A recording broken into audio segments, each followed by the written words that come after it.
Hello, I'm Jan Scholes from the Real Asset Company, and today we're interviewing Steve Baker, MP for Wickham, and also the co-founder of the Cobden Centre, which is an independent educational charity which stands for Honest Money and Social Progress. Hello, Steve. Good morning, Jan. Today we just want to sort of talk about your views and Austrian economics and the Cobden Centre and the current financial crisis. Looking at your work, and particularly with the Cobden Centre, you're obviously a fan of Austrian economics and a believer in the school, and your background is an aerospace engineer and in business. So how did you come to discovering the Austrian school? Well, the discovery was actually very straightforward. I was doing my master's degree at Oxford University to get into software. I decided to leave the Air Force, Cold War was over, so on. And everything went flat. There was the dot-com bubble burst, and I thought, why have all the entrepreneurs made the same mistake at once? And I discovered the monetary theory of the trade cycle, and it seemed to explain what had happened around the dot-com bubble.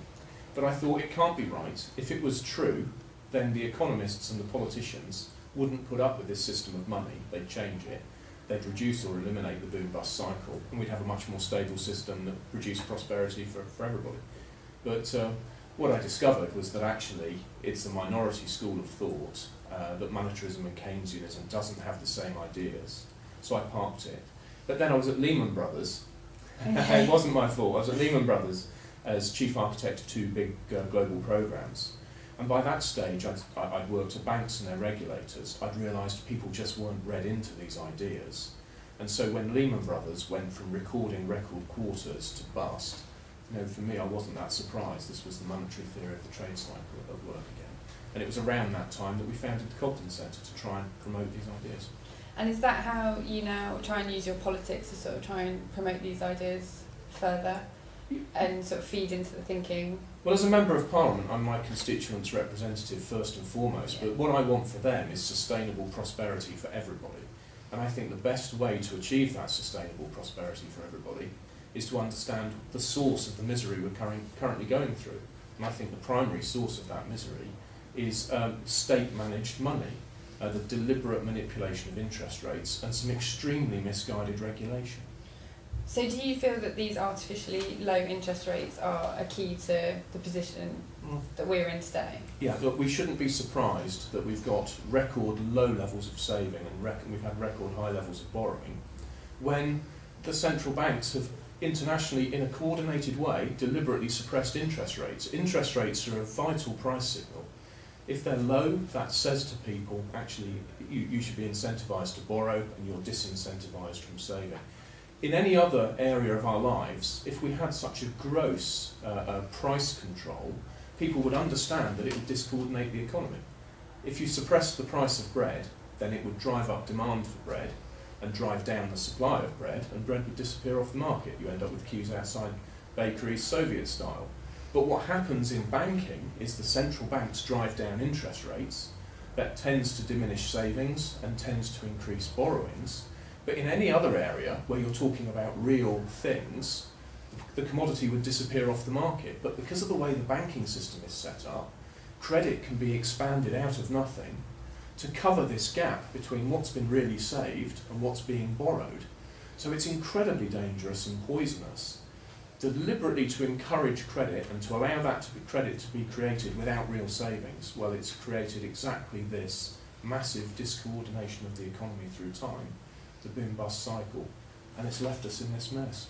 So from the central banks and interest rates, are you disappointed with how our central bank is approaching this crisis? Particularly yesterday, the Treasury Select Committee, in his statement, Mervyn King said that the position we're in is due to tight credit conditions. And the growth is still heading for zero. Yesterday also the OECD said they advised we have another round of quantitative easing. Yeah. For you, is that absolutely not the right They're not approach? doing the right things, but why aren't they doing the right things? Well, it's because they've ended up with a body of knowledge of mainstream economics that's built on some incorrect fundamentals. They don't properly model time. Whether we're talking about interest rates or the structure of the economy through time, because the mainstream don't model those things in the right way, a realistic way, they end up coming up with policy prescriptions which, as an Austrian, I just see as wrong. Now, disappointment is probably the wrong word. I'm not disappointed because I expected them to come up with these kinds of prescriptions. And part of my role is to try and shift the body of ideas. Now, let me be really clear. I think we need a paradigm shift in the proper sense meant by Kuhn. We've ended up with this body of knowledge built up on some errors. There's so much momentum. We've got some very clever people working in economics. But there's very obviously now something wrong with their body of theory, and we need to correct those things. So do you see, sort of taking a sideways shift on this, I mean, Von Mises famously said that you can't use credit expansion, it's just going to lead to further disaster. Yeah. And there's going to be a final collapse brought about by a boom. And we can either do it by choice or we can do it by total catastrophe. That's right. Which direction do you see? Well, if Mises is right, then at the moment, and depending on what the Chancellor says this afternoon, it looks like at the moment we've chosen the path of rebooting credit expansion, continuing credit expansion, and therefore, from a Misesian point of view, catastrophe. But it's serious. I mean, if you say the words like catastrophe, I mean, we're really talking about currency catastrophe. So, in a sense, I've never wanted more than I want today to be totally wrong. You know, I work with people like Detlef Schlichter predicting a paper money collapse, and I just hope he's wrong. But my reading of Mises, of Rothbard, of Hayek, is that it's quite likely that actually somebody like Detlef is correct, and we're heading into a collapse of the fiat monetary system. I don't think, no, I agree, and I don't think it's just the readings, it's history. History itself says that this is where we're heading to. And Detlef's book explains this brilliantly, and we're interviewing in a couple of weeks. And Detlef doesn't understandably give us a direct instructions as to how to solve this. Why should he? But what would you, or where do you think we should be heading towards? Well, what are the first few steps we should be taking? When it comes to the first few steps, you've got to look at what's politically achievable, and that what's politically achievable is determined by the intellectual climate.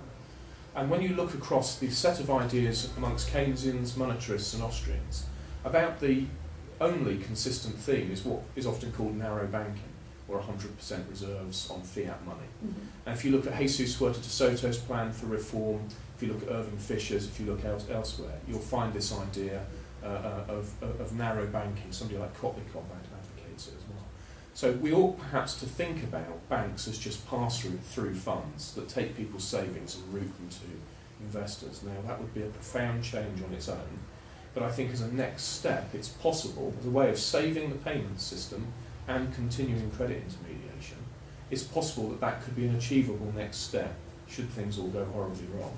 I have a private members bill coming up in February, and I'm looking at introducing a bill for free banking, as free as in freedom. So it would repeal all controls on minting of specie, it would repeal all controls on the production of notes redeemable in specie, and so on. No legal tender laws. The deposit-taking institutions which would take deposits of specie would not be subject to the same financial law, because that's the whole point of free banking. And I'm looking at drafting that bill and putting that before the House in February. That's another way of doing it, introducing free banking based on commodity money in parallel to our present system. So, but if we're introducing free banking, how can we control that if we're taking that out of the hands of... Well, obviously it's not very well controlled now, but how can it be better controlled if we're then putting it out there? Back in the 30s, Hayek said something about monetary stabilisers, and he said, we've been subject, I can't remember the quote exactly, but we've been subject to the policies of monetary stabilisers for a long time. It led to the problems that we had in the 30s. And Hayek said it was high time that we stopped following their policies. And I don't think, and in fact, if anything, the case for not following the policies of monetary stabilisers is greater now than it was in the 30s. Yeah. We've had such a catastrophic devaluation of money since the end of Bretton Woods. We've delivered ourselves into this massive economic crisis for the Western world. The euro's possibly going to collapse within days. It might go on. It's all dependent on the politics. The unemployment that we face is just dreadful. We know that people are over-borrowed, whether they're households or financial or non-financial firms. So it really, for me, it's time to stop following the advice of monetary stabilisers. I don't think money needs to be under the control of government. I think free market money is historically the money that's delivered the most progress. And I think it would be better if we took money out of the hands of the state. Okay, and do you at any point see any role for backing it with precious metals? Yeah, absolutely. But let's be honest, there's no point just putting money in the vaults of the Bank of England. Just simply to say, well, there's gold in the vault now is not enough. No. you actually have to have a different system of money. People have different ideas about how money's evolved, but really the reason a banknote says I promise to pay the bearer on demand the sum of £10 is because the note was supposed to be redeemable in £10 worth of a commodity. And that echo really persists with us today, and it goes back to the truth, which is that whenever people are allowed to choose their money in a free market, they do choose a scarce and homogeneous commodity, and that's typically gold or silver. Okay. One thing I quite liked about the things you've written and the Competence Centre is that it very much comes across something which I also believe, that economics is about people. Yeah. And that obviously feeds into your free market. So for you, are you, particularly in the Eurozone, I think we're beginning to see a loss of democracy, and then people are kind of losing their rights to choose, their money's been devalued. Is this something that you see happening as well? Well, I think you're absolutely right, yes, that technocracy that's in power in Italy, in a sense the Democrats have thrown up their hands and said, well, we can't cope, so we'll hand it over to you to do what we think we can't. Well, this isn't the point. The whole point of democracy is to keep those in power under control, to throw them out when you need to. Some are arguing that it is democratic because those elected have chosen to do it, but really this is wrong. If you look at the European Stability Mechanism, which the UK isn't due to be part of, but I do worry about my European, friends. That the ESM has loads of breaches of the rule of law, indemnities, closed accounts. If you go through the treaty, it's really most unhealthy. States pledging irrevocably to bring forward whatever capital the ESM needs. And there are really profound questions at the heart of this about what it is to live in a free and democratic society. And I'm afraid through money failing, and it is failing at the moment, I think we can fairly say, with the euro, with money failing, it's raising some very old questions about what it is to be free and to be cooperating with other people, the extent to which that cooperation should be directed by the state. So in a sense, I'm slightly odd because I'm a conservative, because I'm an old liberal. Rather like Hayek, I'm an unrepentant old Whig. I think people need good quality institutions within which to live their lives, but they should be fairly fixed institutions. The law should be simple and well known in advance, and we should then be free to get on and cooperate with one another in a dynamic way that fits our lives and our choices, rather than having so much faith in technocrats to direct what we do. It's not working. No, it's certainly not working. So for you, the EU should be saved, but in a more democratic manner, or? Well, I think the EU should be abandoned? abolished. Yeah, I think it should be abolished. I want free trade, and I want peace, and I want fundamental liberties. I try to say liberties, not human rights, because human rights has ended up giving too much of a sense of entitlement to whatever at someone else's expense. What we need is liberties, freedoms from, rather than a sense of entitlement at other people's expense. And I think that those fundamental liberties, free trade and peace, could be arbitrated under the Council of Europe. It would need reform because the Fundamental Charter of Human Rights needs reform. But we don't need the institutions of the European Union. They could just be abolished. And that is what I would like to see done. Which I suspect would probably take time and end up in a total catastrophe as well before they... Well, I don't know that it would actually. What difference would it make to our lives day to day right now if the EU didn't exist? It wouldn't make any difference at all. And most of the EU law has been transcribed into British law. So if we just abolished, if right now we just abolished all institutions of the EU, it would really make no difference to the vast majority of people's lives. Okay. No difference at all. We'd be left with needing to repeal whatever we wanted to repeal from European Union law. But I think the institutions of the EU are really largely irrelevant to the hundreds of millions of people who live in Europe.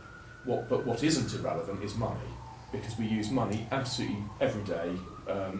Even if we don't spend on a day, we're consuming something which inevitably we purchase. So money failing could be catastrophic, but the EU just disappearing, I think, would either not be noticed or be no problem. One thing we often ask people when we're talking to them is, what books would you recommend people start using to introduce them into this area? Because for me, one of them is Gold Wars. That sort of made me realise that... I haven't read Gold Wars. I'll pass it on to you. Yeah. That was sort of the thing that just made me sit up and think, gosh, you know, there's something needs to be done here. Mm-hmm. So what books would you recommend maybe as a primer? Well, the best primer, I think, is the one that Eamon Butler produced for the Institute of Economic Affairs on Ludwig von Mises, and I would say that because I wrote the foreword. Yeah. But if people go to the Cobden Centre and go to cobdencentre/literature.org/literature/primer, there is a primer there, which I think I've probably picked up.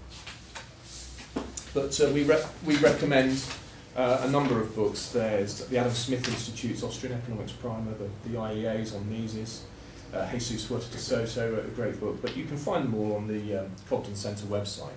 A particularly good book that I just finished is Rothbard's What Has Government Done to Our Money? And he really concisely reminds us that over the course of the last 100 years, we've had about 5 systems of money. The classic gold standard died, then we had some fiat monies, we went through the war, the Bretton Woods system, the gold window being closed by Nixon ending Bretton Woods, I think it was a Smithsonian agreement for a couple of years, and then this system of floating national fiat monies that we have ever since.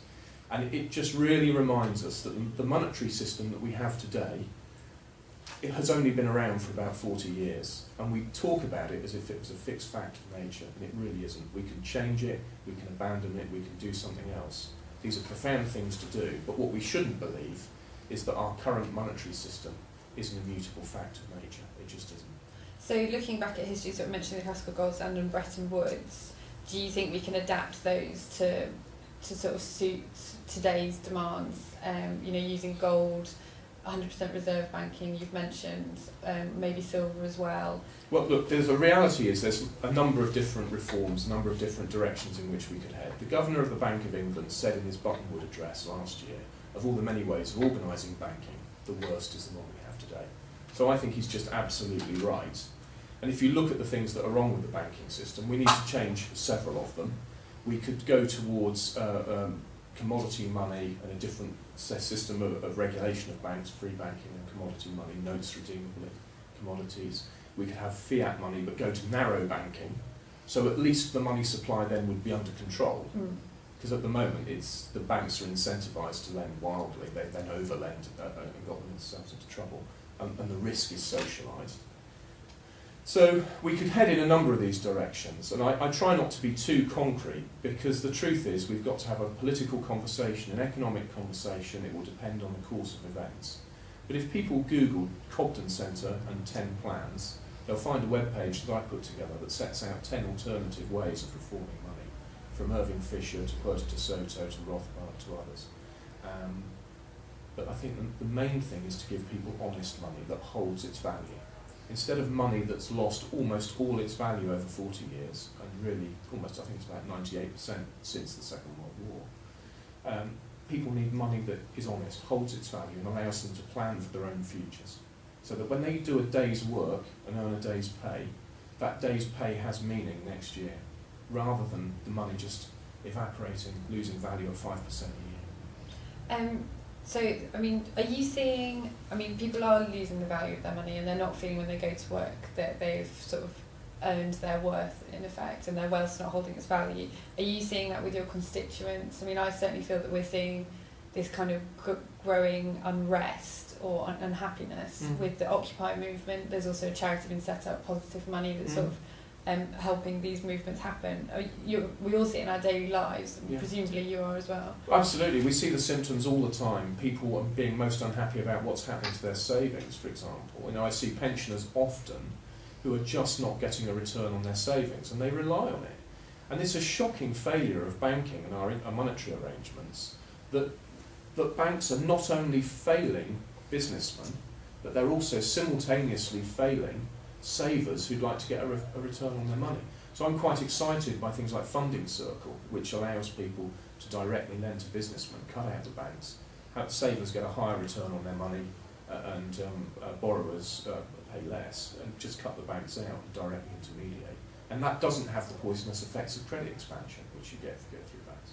So we are seeing it all the time in our lives, but what we're also seeing is entrepreneurial responses to it. You mentioned Positive Money. I've worked with them now and then, and somebody else involved is Josh Ryan Collins from the New Economics Foundation, and he was involved in the Brixton Pound. And we see this now, people abandoning sterling or making moves to abandon sterling and to produce their own monies. But the direction of travel is an interesting one, because we can't all produce our own fiat monies. It's crazy, there's no point in me taking a post-it and signing it and pretending that's money. So what we need is a money that everybody can count on. And traditionally the money that everybody's counted on has been gold and silver. So just wrapping that all up, yes, I am seeing the symptoms of a bad monetary system, but what I'm encouraged by is people emerging to say, actually, this isn't good enough. People like yourselves coming forward and saying what we need is real assets, because inflationary money isn't allowing you to store value. The New Economics Foundation, Positive Money and others, Colton Centre, of course. So I'm quite encouraged, because what will happen is the dissatisfaction that people feel, I wish it wasn't there. I do, I wish we were all having a lovely, prosperous time and things were easy. But the dissatisfaction that people feel will mean that they will start to explore these alternatives. And I think over the next few years there's a good chance that we could come up with a more rational and useful and helpful system of money and banking. So you mentioned there that in history, certainly we've often found that people return to commodity money and gold money. Mm-hmm. So another question that we often ask people, just to wrap things up, is, are you a gold or silver fan, or gold or silver bug? I don't like to think of myself as a gold bug, because in a sense it feels irrational to be saying we should buy gold. But I do buy gold and silver. I do. I've now started to buy it. In a sense, it's a decision not to invest rather than investment, because it just sits there being gold and silver. But it holds its value. We look back over history. I've got a chart here that talks about gold, whether it's a barbarous relic, and you can see that when Bretton Woods broke down, the oil price went haywire, but only in dollars. Yeah. In gold, the oil price stayed low and relatively stable. So yeah, I think the fact is that gold is a sound way to store value, and always has been, and most likely always will be. But it's not without its risks, and certainly it's not without its disadvantages. It's got to be stored, it's heavy, it's inconvenient. So really, I'd like to see banks capable of taking deposits in gold and silver and allowing people of whatever their wealth to store the value that they've created for others, using some kind of commodity. So if that makes me a gold bug, I suppose, yes. Yeah, because I think we look at it in gold it's not just an investment, gold is money. And we're seeing that across the world. So when people go, oh, it's not a very good investment because it doesn't pay out, it's not. I think that's the way to look at it. Yeah, gold is money. Yeah. It is the most marketable commodity, and therefore it makes an excellent means of exchange. And in a sense, what we've had for the last 40 years is a temporary interruption. We've pretended that money is what the government says it is, which is these days it's about 3% notes and coins and about 97% electronic stuff. In other words, nothing but accounting entries. And actually that system isn't working in my view, so I think perhaps we will find ourselves going forward to gold and silver, but there's some huge intellectual and practical obstacles. Yes, no, I agree with you. So it starts here, I suspect. Okay, good. Thank you very much, though, for your time. Pleasure.